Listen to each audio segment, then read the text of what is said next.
Published, 12:33 Eastern Daylight Saving Time, the 11th of July 2018. Updated, 12:38 Eastern Daylight Saving Time, the 11th of July 2018. Excitement has reached fever pitch across England today as fans rush home to watch the national side take on Croatia in the World Cup semi-final.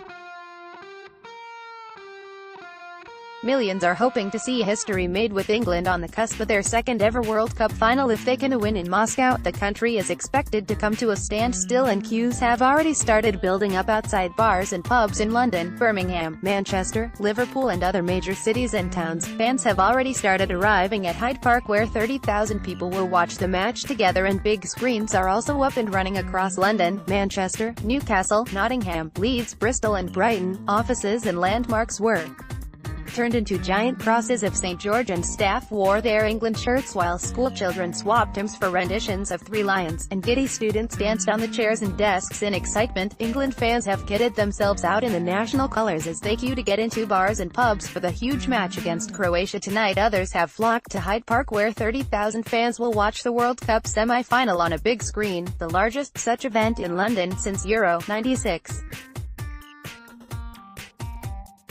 Pictured as a woman waving an England flag, these fans are waiting patiently in London outside a sports bar wearing their England shirts in support of the players. Many fans on social media said they could not concentrate on work and other tasks today as the excitement was too much.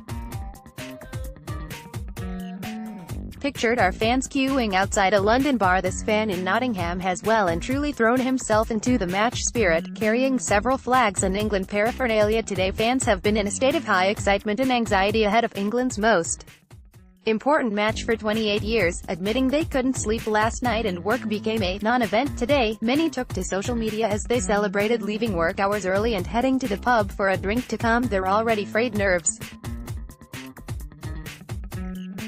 Charlie Clark tweeted, "England needs to get to the semi-finals more often.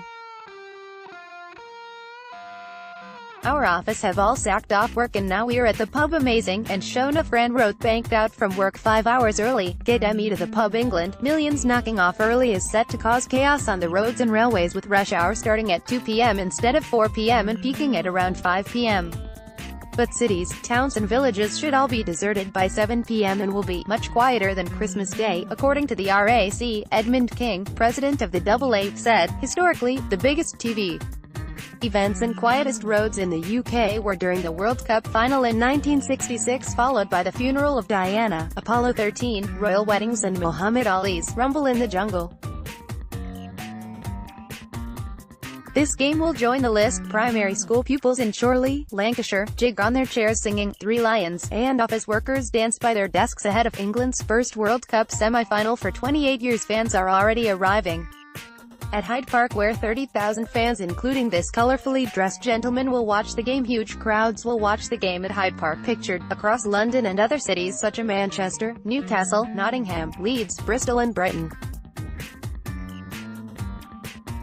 Families across the country are wearing their England shirts, or Gareth Southgate-inspired waistcoats, as the country gets ready for more World Cup drama tonight. Young fans Gabriel, 6, right, and Arian, 4, left, are among the lucky 10,000 in Moscow tonight for the match of their lives. Workers at Hill Salvage and Recycling in Skelmersdale, Lancashire, which sits in the flight path for both Manchester and Liverpool John Lennon airports, created the huge flag from 176 red and white cars to cheer the team on. The ancient Westbury White Horse in Wiltshire has even been turned into an England flag, and Southgate Station in North London became Gareth Southgate for the day. The scaffolding on the outside of this building in Brighton has been turned into a giant England flag as World Cup fever sweeps the country. Fans are already leaving work in their droves and heading to the pub to settle in for another dramatic night of football. 10,000 England fans are in Moscow hoping to get into the sold-out Luzhniki Stadium and are willing to pay £500 plus for a ticket, having paid £3,000 or more on flights to be there.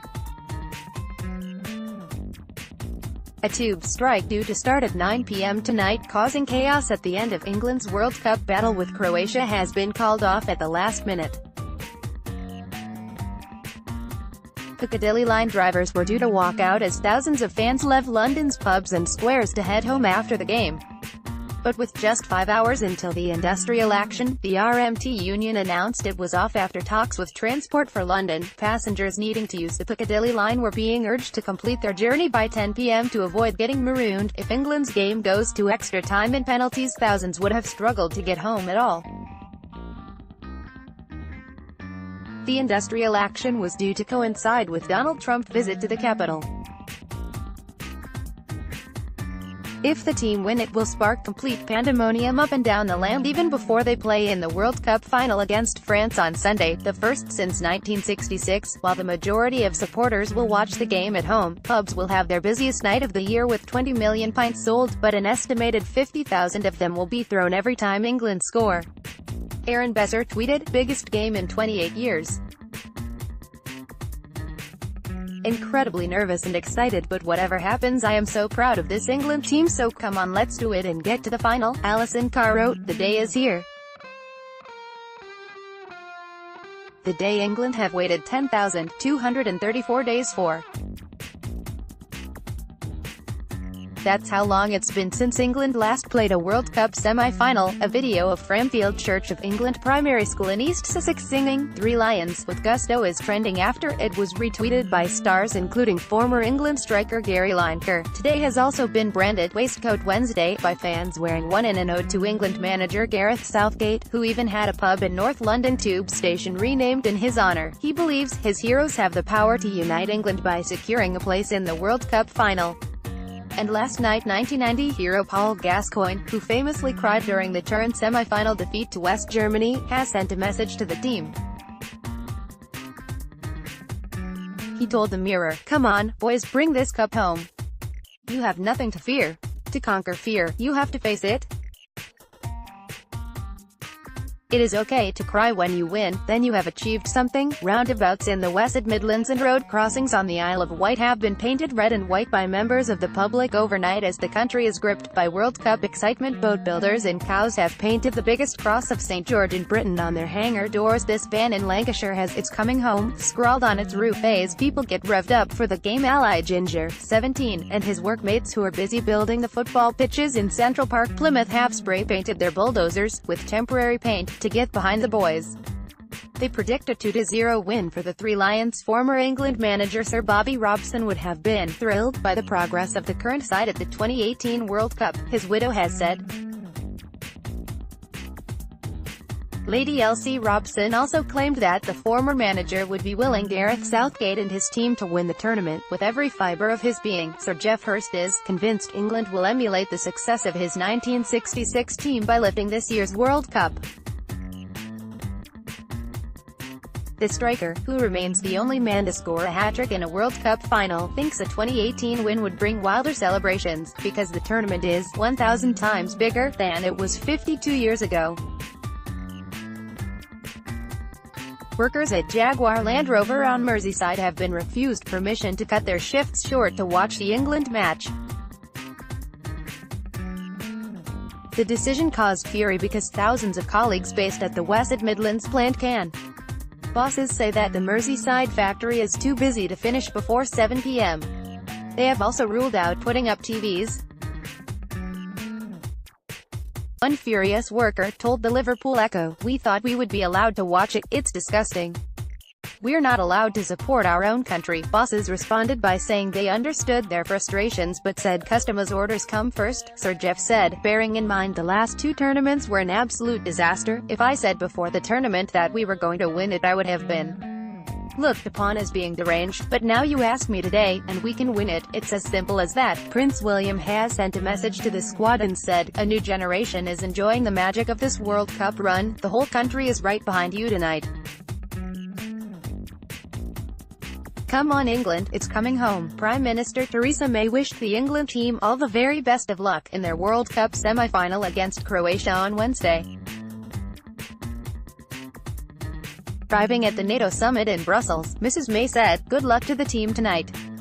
I met the Croatian Prime Minister yesterday and we exchanged football shirts. Gareth Southgate and the boys have done a fantastic job and I'm sure that they are going to go on to do well. "I just wish them all the very best of luck tonight, ahead of this evening's semi-final against Croatia." Mr. Southgate urged everyone to put differences to one side to cheer his side into what would be a first World Cup final in 52 years. "Our country has had a long time of suffering.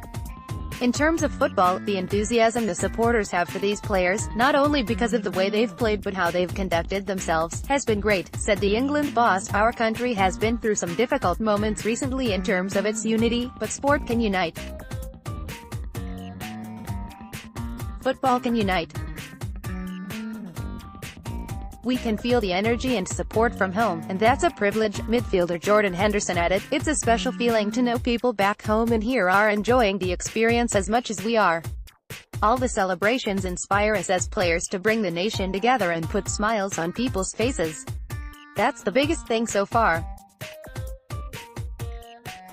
We want to continue doing everybody proud." England fans all in Southgate-style waistcoats enjoy their day in Moscow before tonight's crunch match. Delighted England fans in Red Square last night, but back home many are anxious about the match. England fans are gathering in Moscow for the big game with Croatia as millions at home face an anxious wait for the biggest game for 28 years. Among those to get into the spirit of Sir Geoff Hurst is convinced England will emulate the success of his 1966 team by lifting this year's World Cup. The striker, who remains the only man to score a hat-trick in a World Cup final, said the players have the chance to become immortal. And he thinks a 2018 win would bring wilder celebrations, because the tournament is 1,000 times bigger than it was 52 years ago. Sir Geoff said, "Bearing in mind the last two tournaments were an absolute disaster, if I said before the tournament that we were going to win it I would have been looked upon as being deranged, but now you ask me today, and we can win it. It's as simple as that. I am absolutely convinced it will happen." The interest throughout the country with photographs and videos of people celebrating is like nothing before. "The advice I would give the England team going into the semi-finals is continue to do whatever it is you are doing. They have a great opportunity to make a mark for themselves and their profession. When you win a World Cup it does put you in a different category to everybody else, because there are only 11 players in this country who have won it, and it will change their football careers and their lives." His youthful side have become one of the stories of the tournament, reaching the semi-finals with a fresh and stylish philosophy that bodes well for the future. And no matter what happens tonight, Southgate insists their World Cup run is merely the beginning of what he believes will be a fruitful legacy. "I've been involved in all the plans through the age groups," added Southgate. "To have seen our younger teams have success is hugely rewarding. We know our academies are producing technically good players. We made a lot of changes with the national teams, but lots of changes that helped us to be successful. We believe we have to continue doing that, constantly evolve and improve. This team, the same. The experiences of the last few weeks, the milestones they've hit, are a great reference point moving forward. We have players in this squad who will take us forward and others coming through the age groups with belief they can win, but also expectations that we should be in latter stages more regularly." Many have turned to the black market to try to get tickets for England's first semi-final in 28 years. Last night ticket touts were operating outside the FIFA ticketing center near Dobranenskaya metro station as England fans arrived in Moscow trying to find tickets. In desperation, some fans walked around Red Square wearing placards pleading for entry to the match. Patrick James, 26, from Welling, Kent, arrived in Moscow on Monday. Within hours he had turned to a World Cup Facebook page which saw those keen to get rid of tickets offering them to the highest bidders. He said, "Basically, I went on the site and within an hour I had about 15 people, a lot of them Russians, offering Category 1 and 2 tickets which cost between £200 and £330 for the semi-final for twice that amount. In the end I have agreed a £500 price with a guy the first I'm going to meet 4 hours before the kickoff near the stadium." He is a Russian fan and obviously disappointed his team went out of the competition. "But for me, this is a once-in-a-lifetime opportunity and I don't want to miss it." The wives and girlfriends of England players have sent their love and support for the boys by posting pictures of them kissing after matches, including Rebecca Vardy and Harry Maguire's partner Fern Hawkins. Elton John posted pictures of his boys in their football shirts ahead of the game tonight. Pupils, parents and teachers at Padnell Infant School in Portsmouth sent their best wishes to former student Gareth Southgate. Staff at Next's headquarters in Leicester have got into the spirit of the big game by wearing shirts and having flags on the reception desk. Nortry Motor Company in Melksham, Wiltshire, have given some of their cars some very special number plates for the day. Recite Me's office in Gateshead has a special message on its top floor, and the company says it is their way of showing our support for the lads tonight. Unions and politicians are calling for a bank holiday if England win the World Cup, and for bosses to be sympathetic to their workforce if they are a little worse for wear on Thursday morning. As England gear up for their semi-final clash against Croatia, employers across the country may be worried that productivity will slump to zero if the national team make it to the final. But the Trades Union Congress (TUC) has urged employers to be understanding and let their staff enjoy the moment. It has called on managers to arrange flexible working hours or allow staff to work at home and to be as generous as possible with annual leave requests. TUC General Secretary Frances O'Grady thinks a victory for England is worthy of a national holiday. She said, "We have fewer bank holidays than most of Europe. Giving people a day off to celebrate the World Cup would be great for the country and isn't going to crash the economy. Workers put in billions worth of unpaid overtime each. They should be allowed to enjoy special occasions. Come on England." More than 200,000 people have now signed petition calling for a new bank holiday this Monday if England wins the World Cup. The appeal on the Parliament website said a nationwide day off will be needed because if England are victorious on Sunday, because the following 24 hours will not be pleasant for fans. Another England fan, who gave his name only as George from Doncaster, was haggling with touts and individual fans selling tickets to try and get one below face value. He said he had 3 friends coming who would also need tickets. He was offered Category 1 tickets for $900, £678, and Category 2 tickets for $650, £490, by a tout called Frank, who said he had 7 tickets for sale and could not drop his prices because they were set by his boss. Mark Roberts, of the National Police Chiefs Council, said, "We are estimating 8 to 10,000 England fans." Asked how many might be ticketless, he said, "It's difficult to judge. We know from the ticket sales we can probably reasonably expect through official channels about half that number to get tickets. Hopefully they can enjoy the atmosphere in the FanFest. Back home England's 40,000 pubs will be packed." The British Beer and Pub Association (BBPA) predicts 10 million extra pints will be served during the match, delivering a boost to the national economy of up to £30 million. "It's fantastic news for both English football and the Great British Pub," BBPA Chief Executive Brigid Simmons said. "In previous games, thousands of fans will watch the game on big screens across the country, including in Hyde Park, London, and venues in Manchester, Bristol and Liverpool." Last night a spokesman for media analysts Cantor Media said, "There will be an increased audience due to patriotism and pride.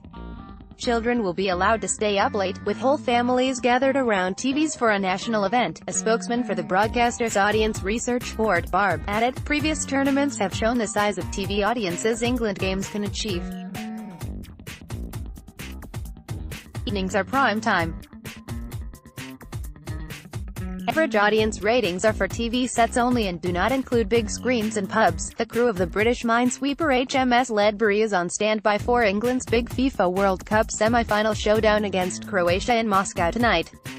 The ship, which is patrolling the Gulf protecting key shipping lanes and the flow of international trade, has a crew of 47 including sailors, mine warfare experts, clearance divers with bomb disposal expertise as well as engineers.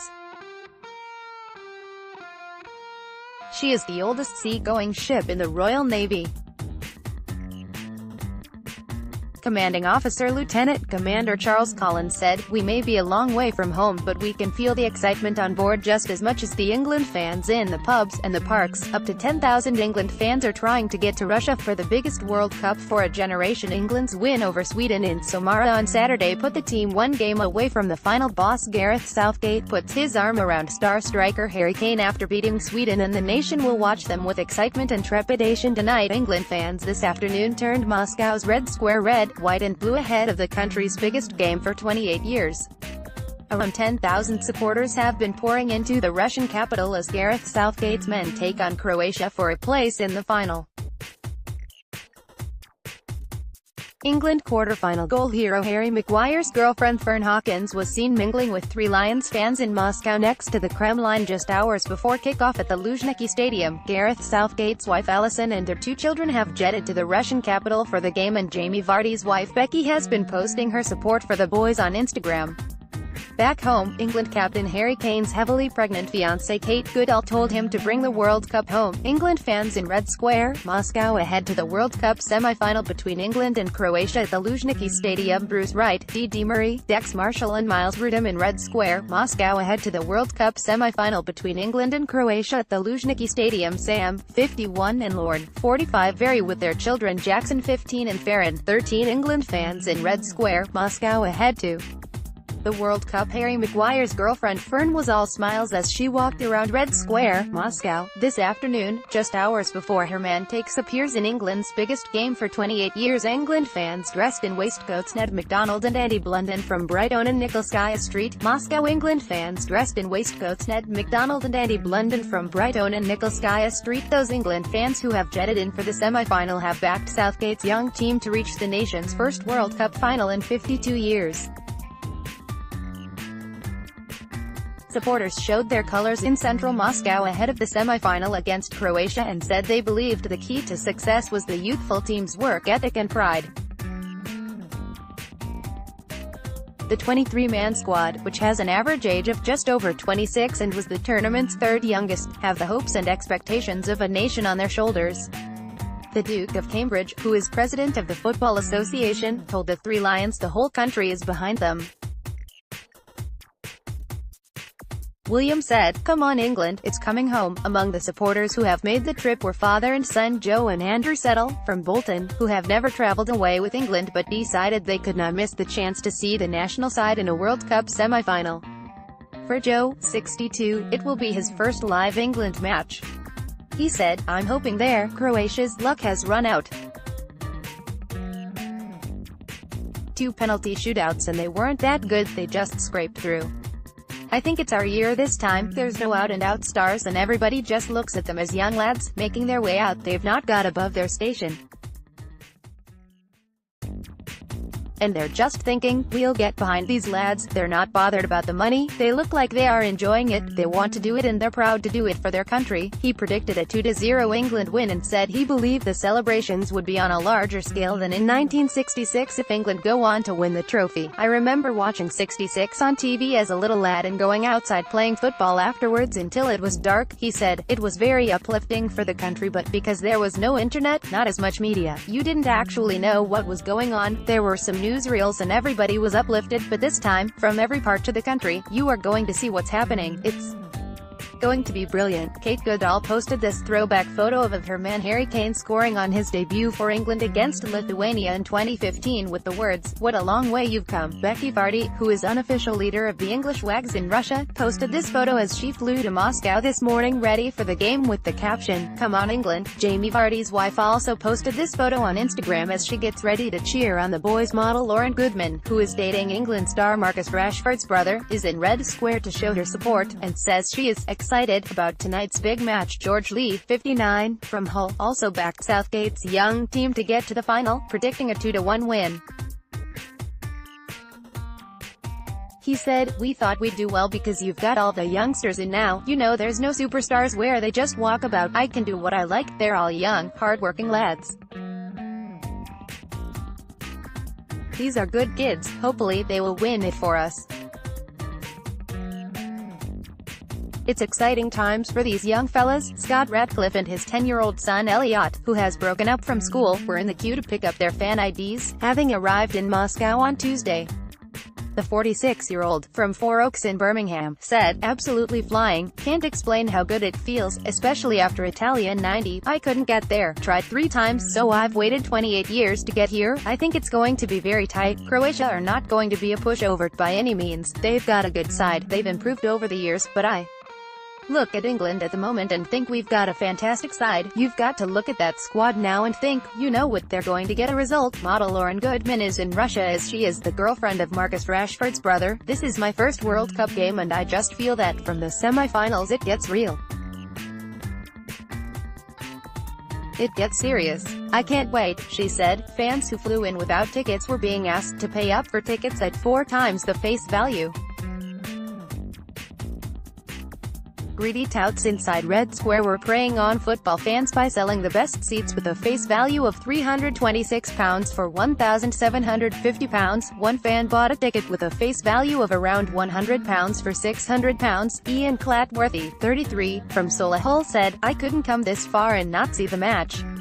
I had a budget of £1,000, so I suppose I've done alright, but it is a shame for the guys who won't be able to see the game." Meanwhile, 2 more supporters said they felt lucky at only having to pay £800 each for tickets originally costing £100. Alex Bradbury, 26, a West Ham fan, abandoned his lads' weekend in Nashville and flew from the US to see the game, and he and his friend fellow Londoner Robert Oliver, the advertising executive who works in America, said, "It's scandalous that we are being asked these prices. It's great that Rob and I have got ours, but it hurts a lot to have to pay this amount of money to see your country at the World Cup. It's always the same when there's a massive tournament and people have to and be willing to pay these ridiculous prices. For me and Rob, all we have ever heard about is Italy 1990, as we weren't even born, so it's a dream to see England in the semi-final. This World Cup has cost us a small fortune as we had tickets for the group stages but were put off by the talk of violence and racism. But since we got in last night, the Russians, except for the touts, have been amazingly friendly."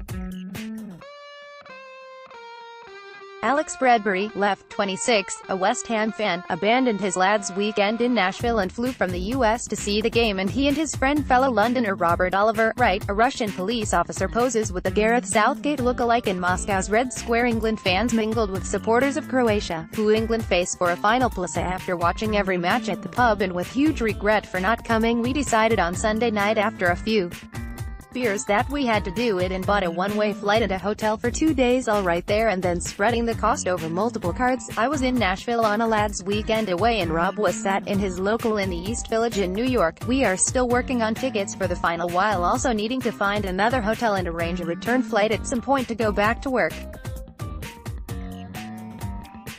Both of our company bosses have been more than happy for us to come to cheer on England despite us giving no notice and just getting on a plane." Croatian fan Igor Hazeler, 26, said, "I cannot afford these prices. We earn less, indie, than the English. I will watch in a bar here." Friends will Carndale Golding, who made the decision to book flights last Thursday before progress was guaranteed. Mr. Golding, 27, from Clapham Junction, South London, said the plan was to get to the ticket office early and pick up any tickets being resold through official channels, and failing that they would play the touts at their own game. What the touts are doing is getting people coming to the FIFA ticket office and saying, "I'll give you £50 more," knowing they can sell it to an England fan for £150 more. He said, "We are going to turn up in our England tops. We're genuine.